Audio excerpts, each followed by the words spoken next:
శనివారం అన్న గురువారం వచ్చినావు శనివారం చెప్పి గురువారం రావడం వల్ల మేము కూడా గురువారం రావడం జరిగింది. సో అన్న తప్ప. సో ఓవరాల్ గా సినిమా అండి సరిపోదు శనివారం. సో నాని గారు తన కోపాన్ని అదుపు చేసుకోవడం కోసం 2 గంటల 50 నిమిషాలు పట్టిందా, లేకపోతే మురళీకృష్ణ అండ్ మన ఎస్జే సూర్య గారి కోపానికి సోకులపాలెం వాళ్ళు 2 గంటల 50 నిమిషాలు ఇబ్బంది పడ్డారా? సో అనేటువంటిది కాన్సెప్ట్లో వచ్చినటువంటి మూవీ ఏది అని అంటే మన ఈ సరిపోదా శనివారం.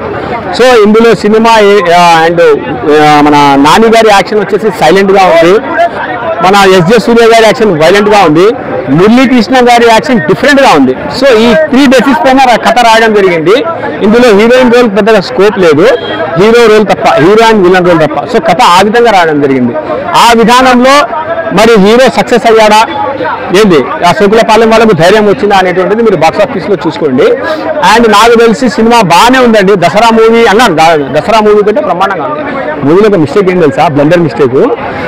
తాడు ఉంటుంది ఆ రోపు నల్లగా ఉంటుంది ఫైటింగ్లో, ఆయన కట్టుకునేలో తెల్లగా అయిపోతుంది. అది ఎట్లా అండ్ ఇంకో విషయం, అదే రోప్కి నిప్పు అంటుకుంటుంది. అయినా ఆ రోప్ కాదనయ్యా, న్యాచురల్ స్టార్ నాని ద్వారా నాని ఎట్లయితే యాక్టింగ్ చేస్తారో అది కూడా అట్లా యాక్టింగ్ చేసినట్టు రోప్. అది చెప్తున్నా కదా, ఎస్జే సూర్య హాట్ చిన్ లాగా యాక్షన్ చేస్తే మన నాని స్వీట్ కాన్ మాత్రం చేశారు. అర్థమైందా? This is the concept. So mother sentiment ఓవర్గా మీలా అబ్బా, నిజంగా చెప్పాలంటే మదర్ సెంటిమెంట్ ఓవర్గా మీలా కరెక్ట్గా ఇచ్చాడు. ఎంతలో ఇవ్వాలో అంతలో ఇచ్చాడు. వర్త్ కర్మ అర్థమైందా, వర్మ కాదు కర్మ. ఓవరాల్ గా ఈ నెక్స్ట్ వీక్ వరకు ఏ సినిమా లేదని అర్థమైపోయింది నాకు. శనివారం అండ్ నా రివ్యూ తప్ప వేరే ఆప్షన్ లేదు మీకు. అర్థమైందా? రైట్.